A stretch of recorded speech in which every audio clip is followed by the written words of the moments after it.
Okay, this video I'm going to review the piece Etude in Unit 7 on page 59, and there are a couple things to remember when you're playing this piece. First of all, I would like you to use the pedal in every measure, and second thing, this is a piece that the right hand and the left hand are basically imitating each other. The right hand plays a chord, a broken chord pattern, and then the left hand plays the exact same notes down an octave. And so practice this in a couple pieces, or a couple ways. You could simply block the chord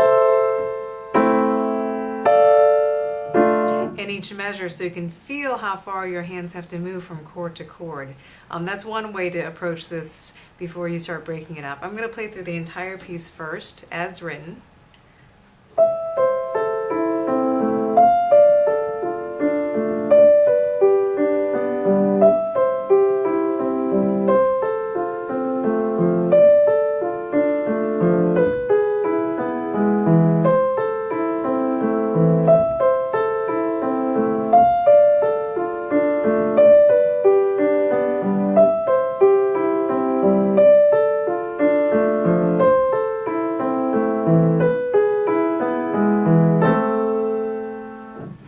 So again, block the chords first in every measure.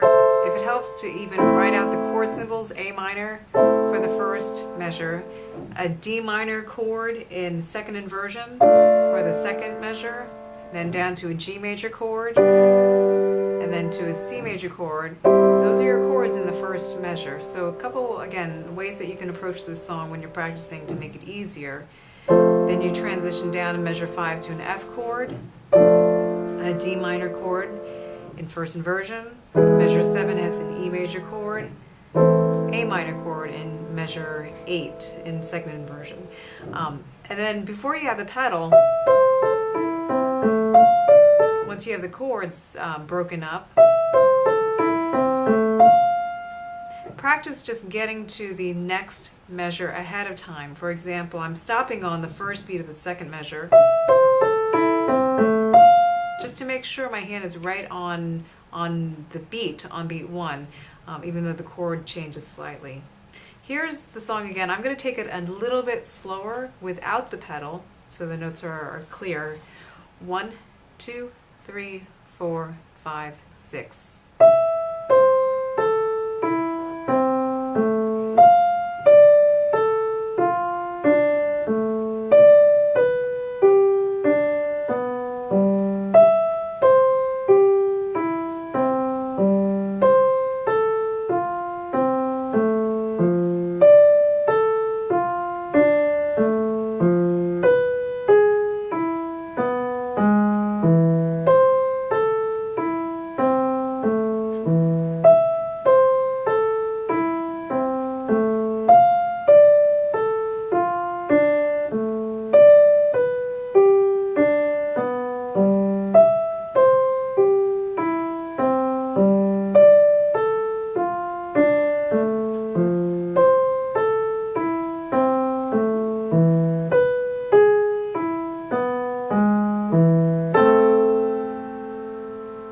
So once you have the notes comfortably in your fingers, then you can work a little bit more with the pedal. And remember, with this pedal marking, when you see the little hiccup in the pedal mark, notice it's right on beat 1. When you play this note, when you play this F on beat 1, your foot should come off the pedal.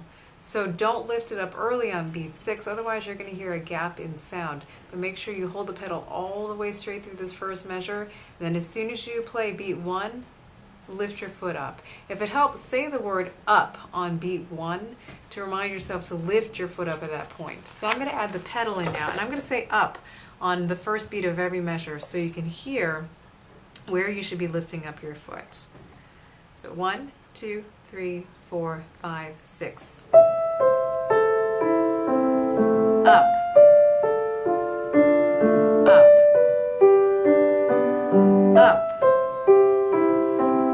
up, up,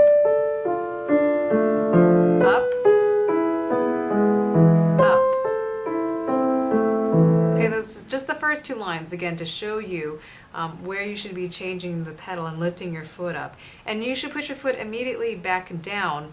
If you're still connecting the notes with your fingers, you're not going to lose sound, but get into the habit of, as soon as you lift your foot up, put it immediately back down so you keep a nice consistent sound through it.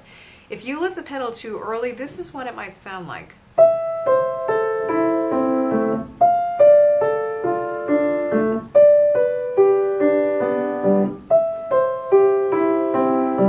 I was lifting the pedal there on beat 6 of each measure, and as you can hear, there's a gap in sound. It's not a continuous sound from one measure to the next. So make sure you listen carefully when you start adding in the pedal. I'm going to play the entire thing one more time, a little bit faster and with one pedal per measure. 1, 2, 3, 4, 5, 6.